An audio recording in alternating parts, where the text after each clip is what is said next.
स्वागत है आप सभी का निशांत ज्ञान चैनल पे। मैं नितिन उपाध्याय आपका स्वागत करता हूं।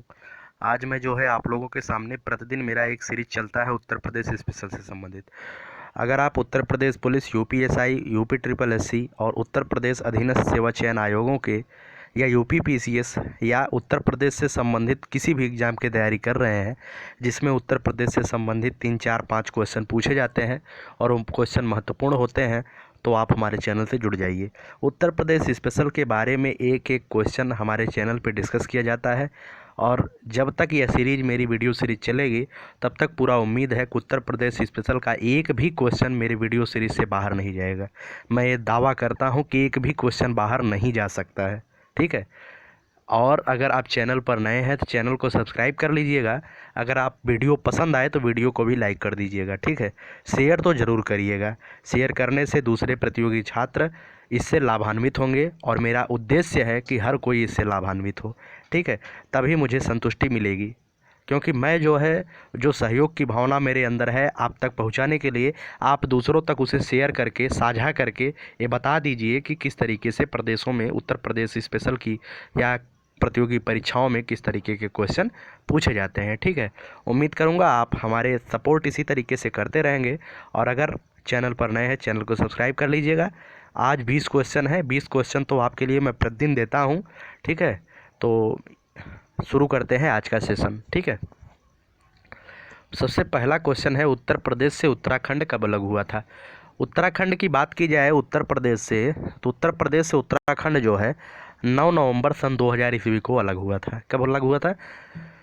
9 नवंबर सन 2000 ईस्वी को उत्तर प्रदेश से उत्तराखंड अलग हुआ था। तो उत्तर प्रदेश से उत्तराखंड 13 जिलों को लेकर अलग हुआ था। ये 13 पहाड़ी ज़िले थे और जब उस समय उत्तराखंड अलग हुआ था तो उत्तराखंड का नाम उत्तराखंड नहीं बल्कि उत्तरांचल था। वर्तमान में उत्तराखंड की राजधानी कहाँ है? देहरादून है, ठीक है। उम्मीद करता हूँ आपको पहला क्वेश्चन अच्छे से आ गया होगा। अगले क्वेश्चन पर चलते हैं। जवाहरलाल नेहरू का जन्म कहाँ हुआ था? देखिए, ऐसे महान व्यक्ति जो उत्तर प्रदेश से संबंधित है, उत्तर प्रदेश विशेष में उनका महत्वपूर्ण स्थान रहता है उत्तर प्रदेश विशेष के सिलेबस में, ठीक है। तो ऐसे महत्वपूर्ण व्यक्ति जो उत्तर प्रदेश से संबंधित हैं उनके बारे में आप जरूर पढ़िएगा। तो जवाहरलाल नेहरू का जन्म कब हुआ था? जवाहरलाल नेहरू का जन्म हुआ था 14 नवंबर सन 1889 ईस्वी में। 14 नवंबर सन 1889 ईस्वी को जवाहरलाल नेहरू का जन्म हुआ था। इसलिए 14 नवंबर को जो है बाल दिवस के रूप में मनाया जाता है। किसके दिवस के रूप में? बाल दिवस के रूप में 14 नवंबर को मनाया जाता है, ठीक है। उम्मीद करूंगा दूसरा क्वेश्चन आपको आ गया होगा। जवाहरलाल नेहरू भारत देश के प्रथम प्रधानमंत्री के पद पर सुशोभित हुए थे, ठीक है। और आजीवन जब तक मतलब जब तक ये जीवित रहे, जीवन पर्यंत 1964 तक भारत के प्रधानमंत्री पद पर रहे, ठीक है। अगले क्वेश्चन पर चलते हैं। अगला क्वेश्चन है 11 जनवरी सन 1966 को ताशकंद में भारत के किस प्रधानमंत्री की मृत्यु हुई? ठीक है। तो 1964 में जवाहरलाल नेहरू जी की मृत्यु के बाद लाल बहादुर शास्त्री भारत देश के प्रधानमंत्री बनते हैं। तो 1965 में भारत पाकिस्तान का युद्ध होता है, ठीक है। युद्ध की समाप्ति के बाद एक समझौता होता है ताशकंद, जिसे ताशकंद समझौते के नाम से जाना जाता है। वर्तमान में अगर बात की जाए ताशकंद कहाँ है? ताशकंद है उज्बेकिस्तान में। कहाँ है? उज्बेकिस्तान में है, ठीक है। वर्तमान में अगर बात की जाए ताशकंद कहाँ है? ताशकंद जो है उज्बेकिस्तान में है, ध्यान रखिएगा। और तत्कालीन ताशकंद जो है रूस में था, ठीक है। लेकिन आज की डेट में उज्बेकिस्तान एक अलग देश बन गया है, ठीक है। तो 11 जनवरी 1966 में ताशकंद समझौते में भारत के प्रधानमंत्री लाल बहादुर शास्त्री जी की मृत्यु हो गई थी। अगर आपसे एक क्वेश्चन पूछा जाए कि भारत के पद पर रहते हुए ऐसा प्रधानमंत्री बताइए जिसकी मृत्यु भारत से बाहर हुई थी, तो थे लाल बहादुर शास्त्री जी, ठीक है। लाल बहादुर शास्त्री जी का जन्म कहाँ हुआ था? तो लाल बहादुर शास्त्री जी का जन्म मुगल सराय में हुआ था, ठीक है। इनके बारे में भी आप ध्यान रखिएगा, इनका जन्म मुगल सराय में हुआ था। 2 अक्टूबर को इनका जन्म हुआ था। 2 अक्टूबर के दिन गांधी जयंती भी मनाई जाती है और लाल बहादुर शास्त्री जयंती भी मनाई जाती है। लाल बहादुर शास्त्री जी के बारे में एक इम्पॉर्टेंट फैक्ट ये भी है कि लाल बहादुर शास्त्री जी ने जय जवान जय किसान का नारा दिया था। उम्मीद है कि आपको आ रहा होगा। अगले क्वेश्चन पर चलते हैं। गोमती नदी कहाँ से निकलती है? अगर आप लोग सुल्तानपुर, जौनपुर और इन क्षेत्रों से संबंधित होंगे तो आप जानते होंगे कि एक नदी है गोमती नदी। गोमती नदी जो है सुल्तानपुर में भी पड़ती है, जौनपुर में पड़ती है, ठीक है। और इसी तरीके से है गोमती नदी। तो गोमती नदी निकलती कहाँ से है? मैं बात करूँ गोमती नदी की, तो गोमती नदी जो है फुलहर झील या गोमत झील जिसे कहते हैं, पीलीभीत से निकलती है। कहाँ से निकलती है? पीलीभीत से निकलती है। पीलीभीत, पीलीभीत के कहाँ से? फुलहर झील से। अगर बात की जाए गोमती नदी कहाँ मिलती है, गोमती नदी का मतलब कि कहाँ पर जाकर गिरती है गोमती नदी, तो यहाँ पर गिरती है कैथी के निकट गाजीपुर में, गंगा से जाकर मिल जाती है। किससे मिल जाती है? गंगा से मिलती है कैथी के निकट गाजीपुर में। और निकलती कहाँ से है? फुलहर झील गोमती नदी से निकलती है। फुलहर झील पीलीभीत से निकलती है। अगले क्वेश्चन पर चलते हैं।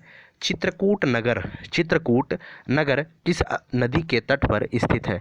तो चित्रकूट नगर जो है पयस्विनी या मंदाकिनी नदी के तट पर स्थित है। ठीक है, पयस्विनी या गंगा नदी के तट पर स्थित है। अगर बात की जाए सई नदी के तट पर कौन सा शहर स्थित है? तो प्रतापगढ़ स्थित है। कौन सा शहर स्थित है? तो प्रतापगढ़। प्रतापगढ़ किसके किनारे स्थित है? सई नदी के तट पर स्थित है। गोमती नदी के तट पर बात की जाए तो गोमती नदी अभी अभी मैंने चर्चा किया, जौनपुर है, सुल्तानपुर है इत्यादि क्षेत्र कहाँ पर स्थित है? गोमती नदी पर।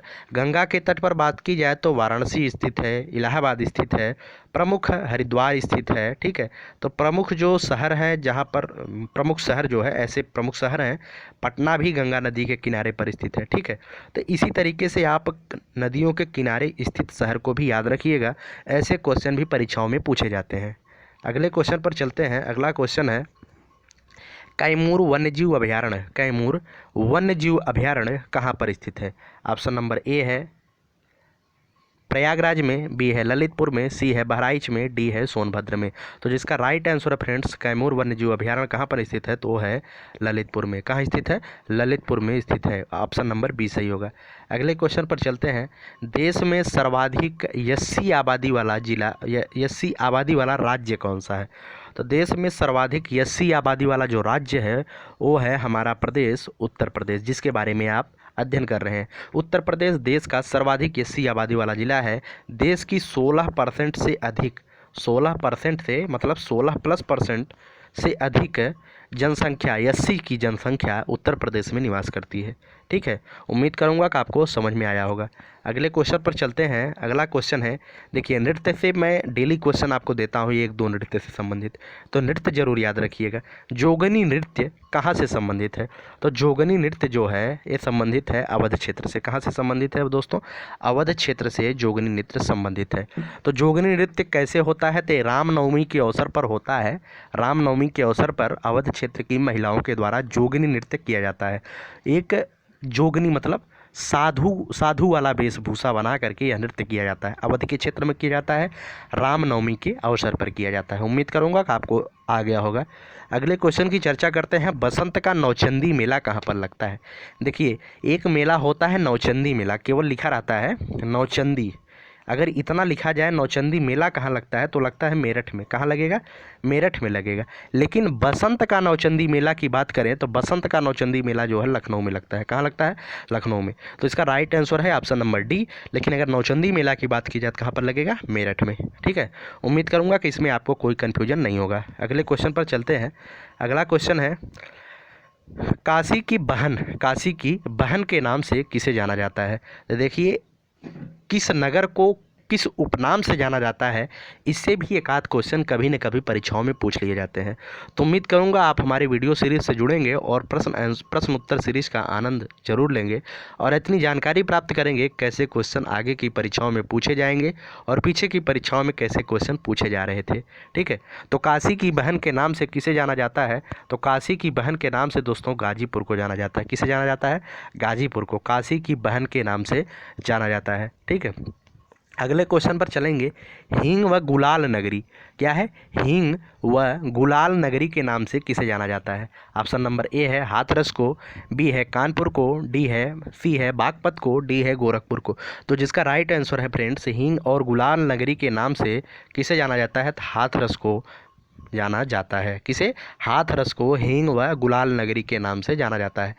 ह से हींग, ह से हाथरस, याद रखिएगा, ये केवल और केवल याद रखने के लिए मैंने बताया। ह से हींग, ह से हाथरस। ठीक है, अगले क्वेश्चन पर चलेंगे। अगला क्वेश्चन है, प्रदेश में मिड डे मील कार्यक्रम की शुरुआत कब हुई?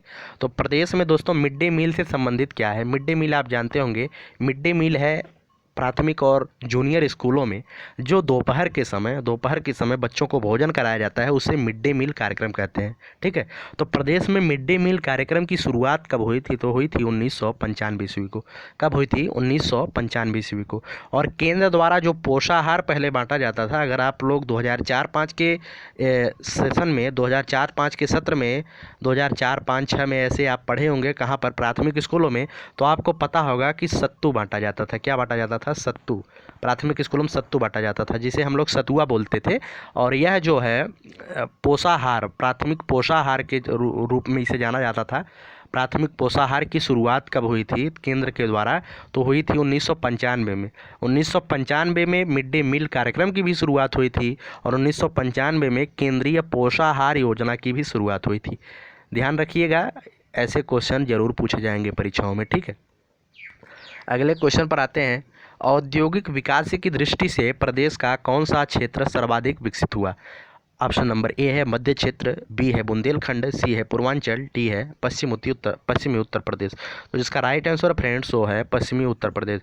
पश्चिमी उत्तर प्रदेश औद्योगिक विकास की दृष्टि से सर्वाधिक विकसित हुआ उत्तर प्रदेश में। ठीक है, तो पश्चिमी उत्तर प्रदेश आप ध्यान लगाइएगा थोड़ा सा। नोएडा कहाँ पर स्थित है? नोएडा पश्चिमी उत्तर प्रदेश में स्थित है। गाजियाबाद कहाँ पर स्थित है? पश्चिमी उत्तर प्रदेश में स्थित है। ठीक है, तो ये ऐसे ज़िले हैं जहाँ पर हम लोग जाते हैं, वहाँ पे अर्निंग करने के लिए, कमाने के लिए। हमारे क्षेत्र के लोग, मतलब पूर्वांचल के एरिए के लोग जो है, हम पूर्वांचल से संबंध रखते हैं हम, तो हमारे क्षेत्र के लोग कहाँ पे जाते हैं अर्निंग करने के लिए?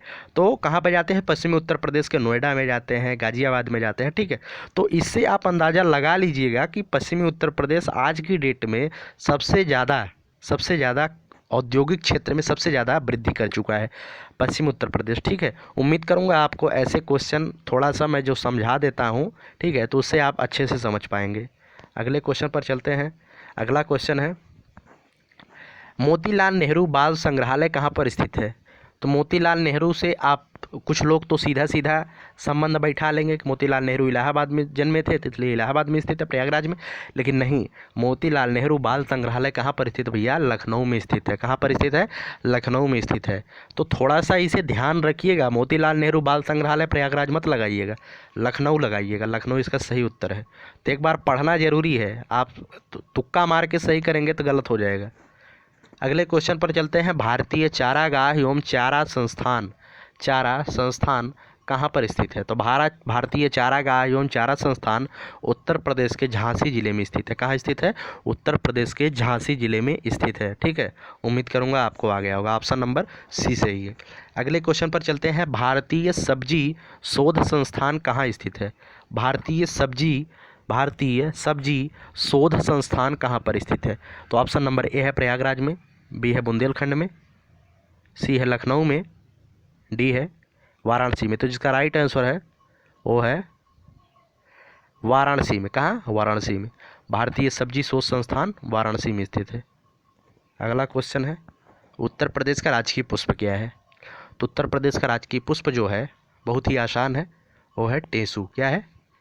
टेसू। ठीक है, अगले क्वेश्चन पर चलते हैं। अगला क्वेश्चन है, उत्तर प्रदेश के किस जिले से सर्वाधिक व्यापार कर संग्रह होता है? ऑप्शन नंबर ए है गाजियाबाद, बी है बुंदेलखंड, सी है प्रयागराज, डी है लखनऊ। तो जिसका राइट आंसर है वो है लखनऊ। उत्तर प्रदेश के लखनऊ से सबसे ज़्यादा व्यापार कर का संग्रह होता है। ठीक है, तो लखनऊ जो है एक तरीके से उत्तर प्रदेश की राजधानी है और वहाँ पर ज़्यादा से ज़्यादा व्यापार कर का संग्रह होता है। इसी तरीके से आप थोड़ा सा टेक्निक लगाएंगे, दिमाग लगाएंगे तो सही हो जाएगा क्वेश्चन। अगले क्वेश्चन पर चलते हैं। अगरिया जनजाति कहाँ पाई जाती है? अगरिया जनजाति कहाँ पाई जाती है? ऑप्शन नंबर ए है बिजनौर में, बी है मिर्ज़ापुर में, सी है सोनभद्र में, डी है गोरखपुर में। तो जनजाति से संबंधित मैं एक सेपरेट वीडियो आपको दिया हूँ, उत्तर प्रदेश स्पेशल की प्लेलिस्ट में जा करके आप देख लीजिएगा। ठीक है, तो अगरिया जनजाति जो है सोनभद्र में स्थित है। कहाँ स्थित है? सोनभद्र में पाई जाती है। तो उम्मीद करूँगा ये 20 क्वेश्चन आपको समझ में आए होंगे। अगर समझ में आया हो तो मैंने मेहनत किया है आपके लिए वीडियो बनाने के लिए, अतः वीडियो को ज़रूर से ज़रूर लाइक करिएगा और चैनल पर नए हैं तो हमसे जुड़ने के लिए चैनल को सब्सक्राइब ज़रूर कर लीजिएगा। ठीक है, वीडियो को पूरा देखने के लिए बहुत बहुत आपका धन्यवाद।